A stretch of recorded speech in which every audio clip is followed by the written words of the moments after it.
Maayong adlaw, this is Stephanie Repolio. Welcome to Women's Economic Realities, a podcast series uplifting lived realities and experiences of rural and indigenous peasant women in the discourse of regenerative economic framework. Social and economic inequality falls under the backdrop of colonial oppression and neoliberalism in the Philippines. This is evident in the stories and aspirations, including memories and frustrations, of rural and indigenous peasant women participating in this project. This podcast is a glimpse of their reality.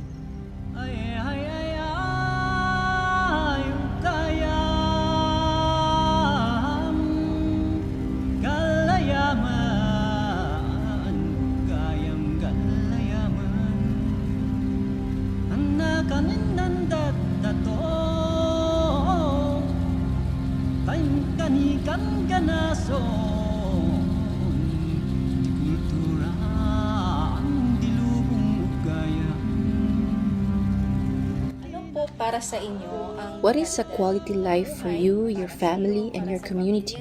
at para sa iyong komunidad? Sapat at ligtas. Sufficient. Sapat. Pag sapat, pag sinabi natin sapat, When we say sufficient, we eat 3 times a day. We will not worry where to secure the food from. Yung makahanap ba sila? My hope for them is they can find decent jobs. Because during the pandemic, one of my children lost his job. Then the other one had just graduated, but until now hasn't been able to find a job. Ng trabaho. Sa akin ay kailangan lang ngayon. For me, I only need a simple life, only in which you don't aim for something which you really are unable to do, or something which cannot be given to you. O kaya ay hindi talaga kaya ibigay para sa iyo. ayaw kong mahirapan ng anak ko, hindi ko makita. I don't want my children to suffer, to go hungry. My husband and I help each other. Yes, we really strive hard because we don't want our children to feel the hardships that of some other children of other families. In Manila, I saw others rummaging at the garbage, looking for something they can eat. I don't want my children to experience that. Antikalidad na For me, a quality life is when you give your family enough, sapat. not just food, but also moral support. Yung support mo sa moral. Yung To be able to help others, sa kapwa ko, yung I can share my knowledge, bahagi ko. not to be poor, Ibig sabihin, as long as they eat 3 times a day, sa loob ng 3 beses isang araw. for my children to go to school and graduate, so that they will have a better life than Ang ours. buhay nila hindi mapatulad sa amin. Yung hindi kami nagugutom. We're not hungry, we're not poor. I am not saying we are rich, but the everyday needs of the family are met. Natural na ikaw ay ang pangangailangan mo sa isang pamilya ay nakakasapat. At saka, And then, what I want in our family is to have a strong, healthy, good relationship with each other. na aming pamilya. For me, to have a quality life means sufficient and safe food for the family, the community, and the whole of society. Yun, walang magkakasakit ng I want us to be in good health, sakit man. Siguro always yung mga safe, basic no na serious gamot illness. din, If ever we are talaga sick, yung just minor illness pangarap. that At are easier sa to aking cure. Pamilya na maayos. That is really my wish, that my family and the whole community will be all right and healthy. Yung ako bilang I am simple mother, but in my own way, I volunteered so I can continue and accomplish my tasks. gampanan yung aking mga gawain.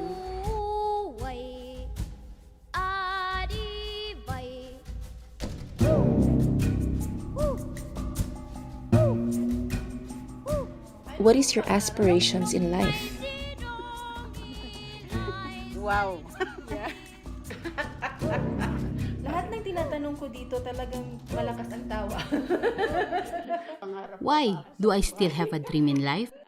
To be rich, Yun, kumain ng 3 araw. to eat in 3 days, 3 beses sa 3 times a day, and the pockets will not become May empty. empty ang bulsa. Just a simple dream.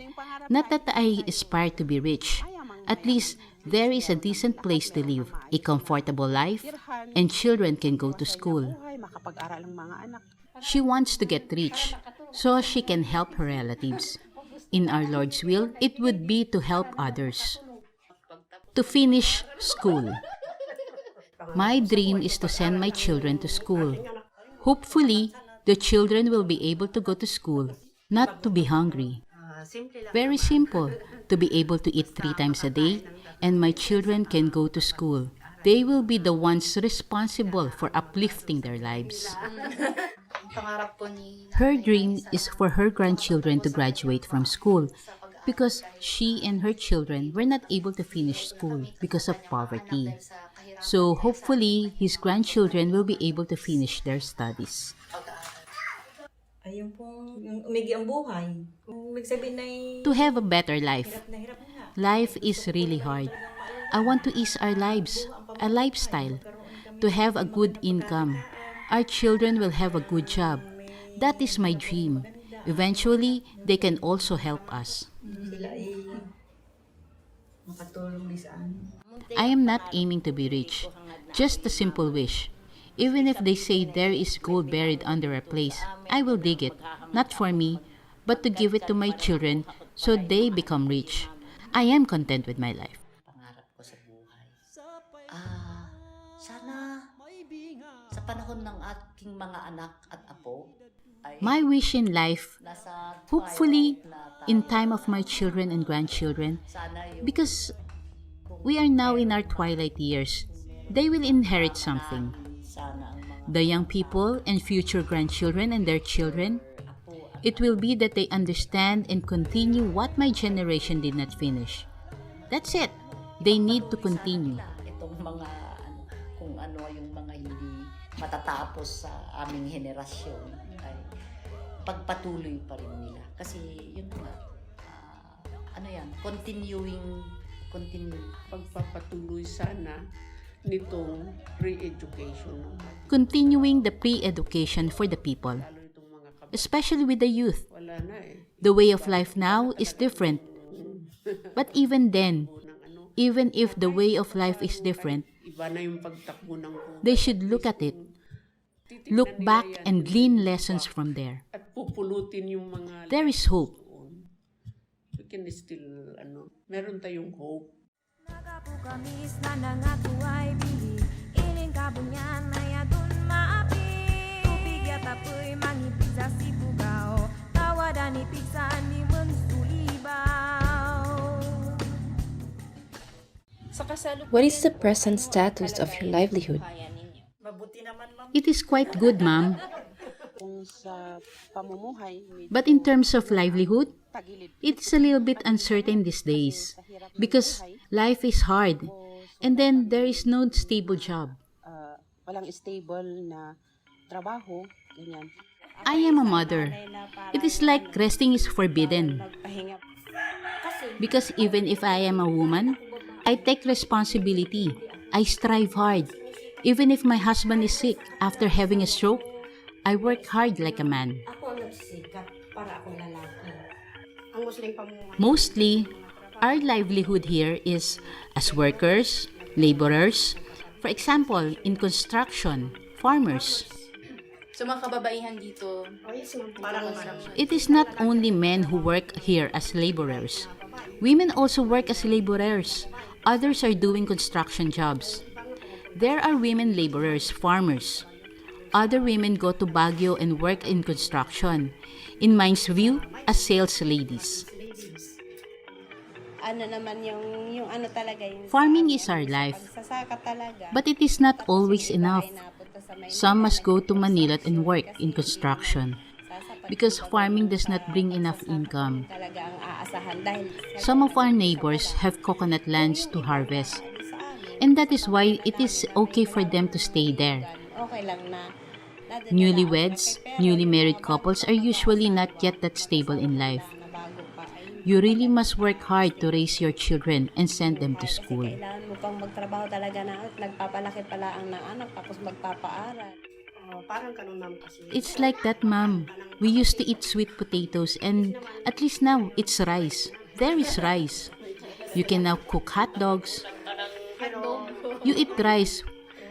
What is it in Tagalog? One scratch, one peck means having enough to get by. Actually, sa amin, honestly, parang wala kang maisigos.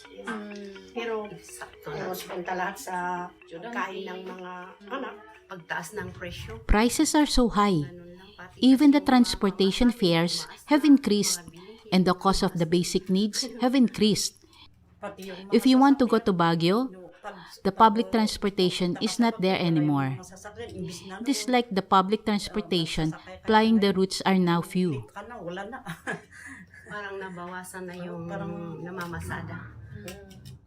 Dahil nga po sa tumataas yung presyo ng bilihin. Because prices of commodities are rising, plus the pandemic that is affecting our movements, where we could otherwise have extra income, we could not get out of our homes. This is having a huge effect. Nagkaroon ng napatigil na hinto dahil sa hindi tayo makalabas ng bahay. May malaking epekto po yun.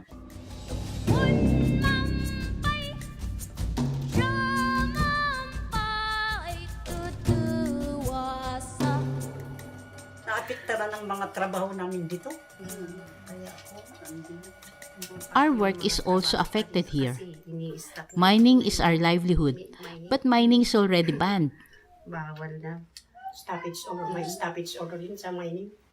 Meron din sa malalaking kumpanya. There are also bigger companies. Bigger companies were also banned from mining, like BLDE. The miners have work contracts there. Even if it is a big company, the workers come from service provider contractor. If the miners do not agree with the management, they go to the picket lines. They go on strike. Magrarally din. Magpipikit gan. Nagapukamis na nangatuay bili iling kabunyan na yadun maapi tubig yatapoy mangipig sa sipugao tawadan ipig sa ni mensulibaw.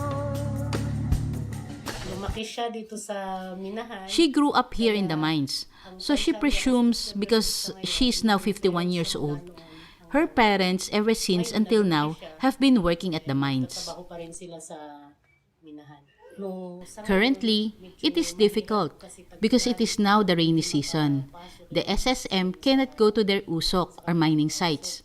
It is dangerous during the rainy season because in the usok, the holes where the miners go into are dangerous. Minero, delikado. Not all the time do we get gold.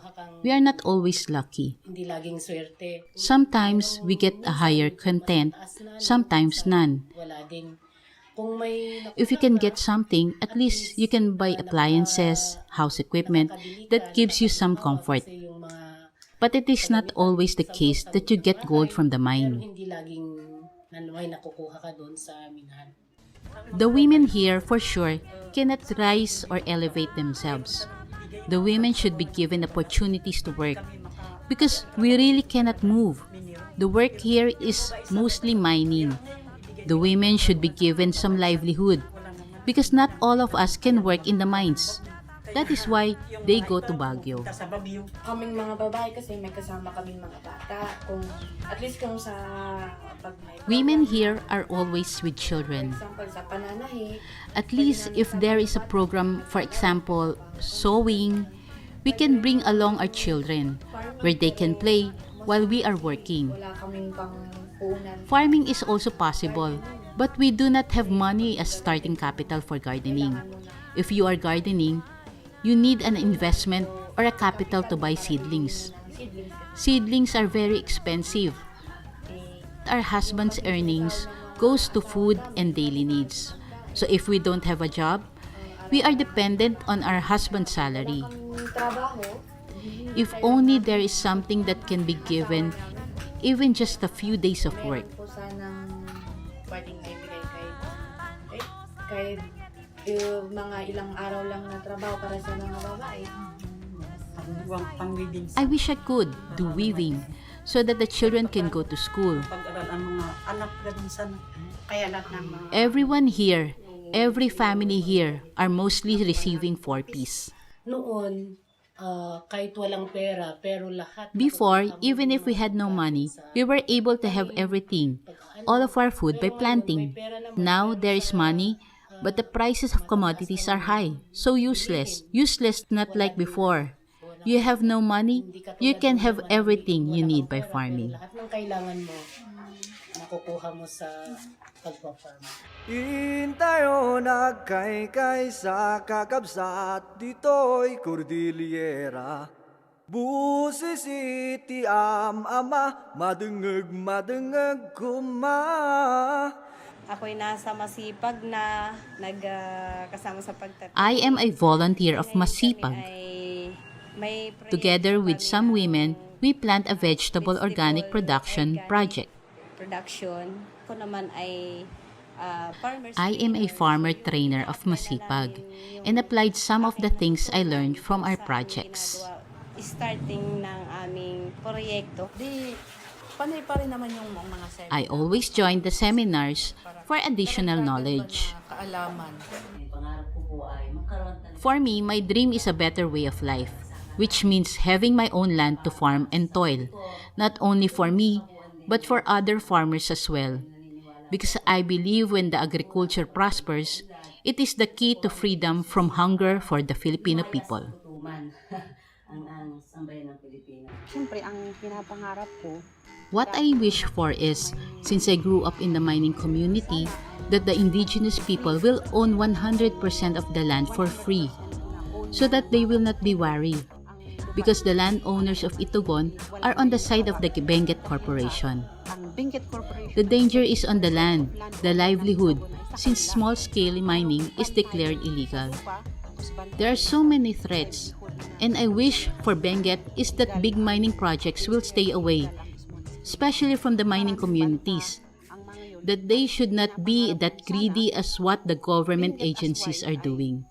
lumisan yung mga big mining projects na hindi sana ganun kagarapal ginagawa ng mga government. At my age, I experienced standing at barricades, going to every issues, and fighting. Sa mga iba't ibang issue na nakikipaglaban. Yaman mi tinaipa sa kultura nga si waya-waya. Insinali dumaay.